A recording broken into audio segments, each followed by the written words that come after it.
मैं Vikram sir PDS के इस ऑनलाइन ग्रुप में आपका स्वागत करता हूं। पहले विद्यार्थियों, इसके पहले हम लोगों ने बॉन्ड स्ट्रक्चर बनाना सीखा था, जिसमें N2 का बनाया गया, O2 का बनाया गया, H2 का बनाया गया। उसके बाद कार्बन के साथ चार एलिमेंट क्यों जुड़ते हैं, उसके बारे में हम लोगों ने क्या क्या चर्चा किया। आज हम लोग बहुत ही इंपॉर्टेंट टॉपिक पढ़ने वाले हैं, जिसका नाम है संतृप्त कार्बनिक यौगिक। क्या नाम है? संतृप्त कार्बनिक यौगिक और असंतृप्त कार्बनिक यौगिक। ठीक, saturated and unsaturated organic compound. Saturated and unsaturated organic compound, ये हमारी टॉपिक होगी। एक छोटी सी बात आपको बताते हैं, उसके बाद हम अपनी चर्चा शुरू करते हैं। जैसे मान लीजिए आप किसी पार्टी में जाते हैं, तो वहां पर होता क्या है कि इंसान ब्रेकफास्ट करता है। आफ्टर ब्रेकफास्ट, लंच करने के बाद या फिर थोड़ा सा नाश्ता वगैरह करने के बाद वो क्या करता है? भोजन करता है। भोजन में क्या करता है कि समस्त प्रकार के भोजन, समस्त प्रकार के व्यंजन को थोड़ा थोड़ा एक बराबर मात्रा में क्या करता है? एक्सेप्ट करता है। या हम एक प्रकार से कहते हैं कि बैलेंस्ड फूड, संतुलित आहार क्या करता है? लेता है। और जब संतृप्त आहार लेता है, समस्त आहारों की अकॉर्डिंग टू मतलब क्या कहते हैं, जरूरत के हिसाब से क्या करता है? लेता है। न कम लेता है न ज्यादा लेता है। ठीक है, तो ये खाने के बाद कहता है कि चलिए कम से कम अब आत्मा तृप्त हुई। अगर इसी तृप्त में हम सा जोड़ दें तो ये संतृप्त हो जाएगा। और उसके बाद मान लीजिए जब वो पार्टी में पहुंचता होगा शुरू में, तो दिमाग में उसके एक बात रहती होगी, कुछ खाने को मिले, कुछ खाने को मिले। अब कुछ खाने को मिले, इसका मतलब है कि वो क्या है? वो भोजन के प्रति अत्यधिक क्रियाशील है। उसके पास कुछ कम है, या तो कुछ कम होगा ना। जब कम होगा तो क्या होगा? भोजन के प्रति अत्यधिक क्रियाशील होगा। अब क्रियाशील का मतलब उसकी आत्मा तृप्त नहीं है। और जब आत्मा तृप्त नहीं है तो हम कह सकते हैं कि वो क्या है? असंतृप्त है। क्या है? असंतृप्त है। लेकिन इस विज्ञान में, इस ऑर्गेनिक कंपाउंड में सैचुरेटेड और अनसैचुरेटेड का अर्थ क्या होगा? सबसे पहले सैचुरेटेड का अर्थ ये होता है कि वे समस्त ऑर्गेनिक कंपाउंड जिनकी बॉन्ड स्ट्रक्चर में सभी के मध्य एकल बंध होते हैं। क्या होते हैं? एकल बंध होते हैं। एकल बंध होते हैं। तो इस प्रकार के जो यौगिक होते हैं वो क्या कहलाते हैं? संतृप्त कार्बनिक यौगिक कहलाते हैं। क्या कहलाते हैं? संतृप्त कार्बनिक यौगिक होते हैं। ठीक है, चलिए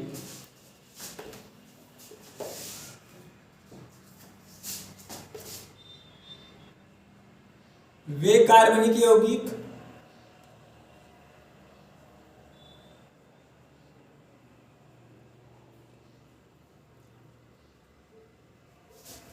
जिनके अणुओं के मध्य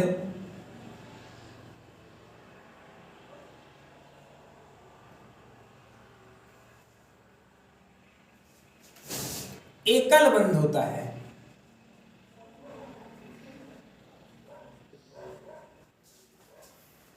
वे कार्बनिक यौगिक जिनके अणुओं के मध्य एकल बंध होता है। ठीक है, वे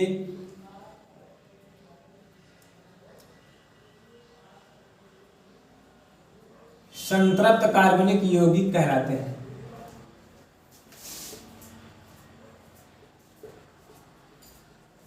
क्या कहलाते हैं? संतृप्त कार्बनिक यौगिक कहलाते हैं। जैसे एग्जांपल लेते हैं, CH यानी पहला एग्जांपल CH4।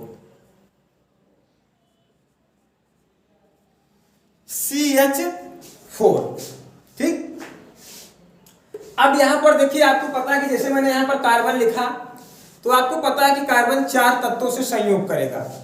जब ये 4 तत्वों से संयोग करेगा तो इसके अगल बगल मैंने क्या की 4 हाइड्रोजन लगा दीजिए। क्या लीजिए 4 हाइड्रोजन लगा दिए। अब ये बैलेंस ये बैलेंस ये बैलेंस ये बैलेंस है। अब फिर जो एग्जाम्पल मैंने बताया उससे आप जोड़ कर देखिए। हाँ एक चीज और यहां पर लिख देना चाहिए कि ये कम क्रियाशील होते हैं। अब इनमें देखिए ये भी अपना स्टेप पूरा कर लिया, ये भी पूरा किया, ये भी पूरा किया, ये भी पूरा किया, ये भी पूरा किया। अब उस एग्जाम्पल से इसको जोड़कर देखिए, इसका मतलब है अष्टक पूरा करने का मतलब है कि ये क्या है, फुल है। अब जब ये फुल रहेंगे यानी जब आदमी भोजन कर चुका होगा तो इट इज कंफर्म कि वो भोजन के प्रति फिर अट्रैक्टिव नहीं होगा, यानी वो आकर्षित नहीं होगा, अर्थात वो क्या होगा, भोजन के प्रति क्रियाशील नहीं होगा। इसका मतलब इसे हम लिख सकते हैं कि ये क्या होते हैं, कम क्रियाशील होते हैं। अगला एग्जाम्पल हम लोग लेते हैं C2H6। क्या लेते हैं, C2H6 लेते हैं। इसका बॉन्ड स्ट्रक्चर बनाइए CC 1 2 3 4 5 और 6।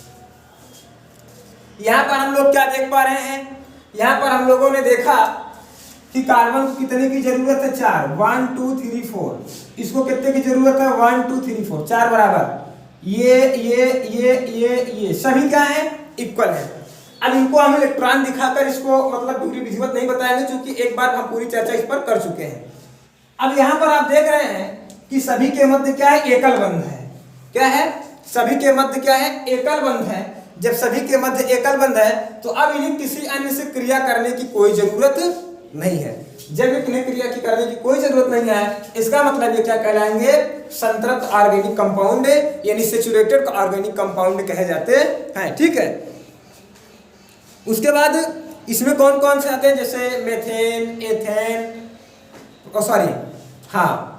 मेथेन हो गया, मेथ के बाद ethane, propane, butane, hexane, heptane, इस तरीके के जो ऑर्गेनिक कंपाउंड होते हैं वो किसमें आते हैं, संतृप्त कार्बनिक यौगिक में। अब आइए हम लोग अगली चर्चा करते हैं असंतृप्त कार्बनिक यौगिक।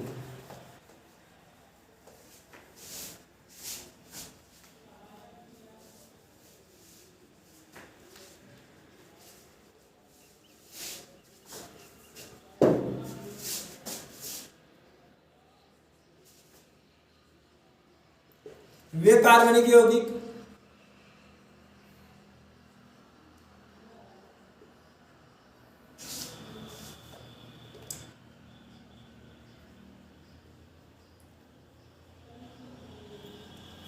जिनके अणुओं के मध्य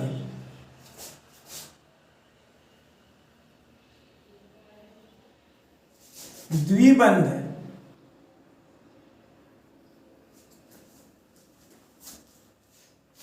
अथवा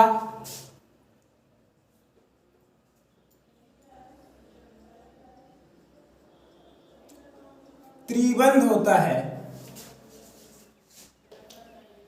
असंतृप्त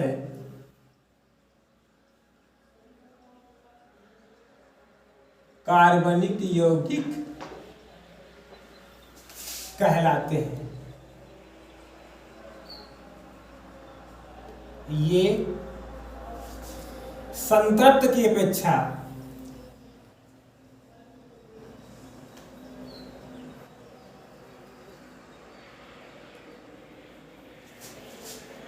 अधिक क्रियाशील होते हैं।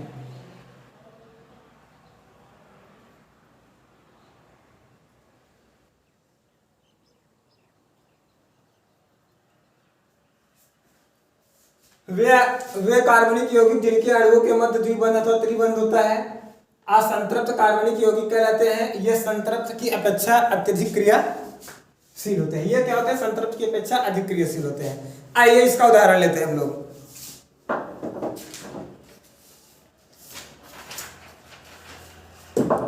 जैसे हम लोग पहला एग्जांपल लेते हैं C2H4। क्या लेते हैं, C2H4 लेते हैं। तो आपका मतलब है कार्बन 2 हो गए। अब हाइड्रोजन कितने होंगे, 2, एक इधर एक इधर।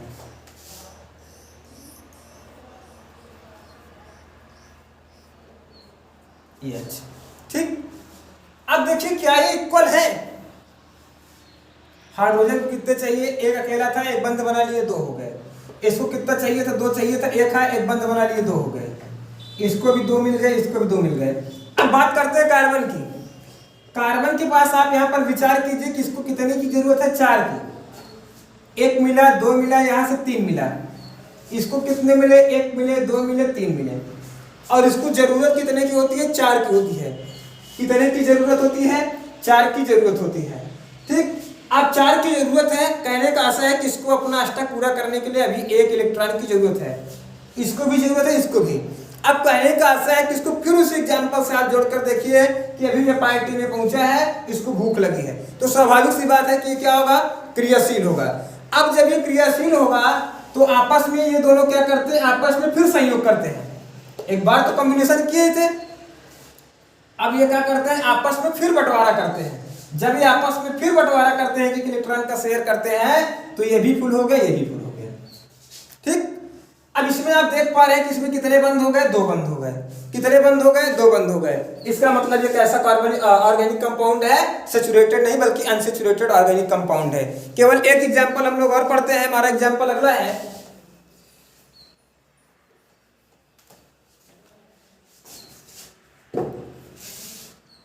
C2H2।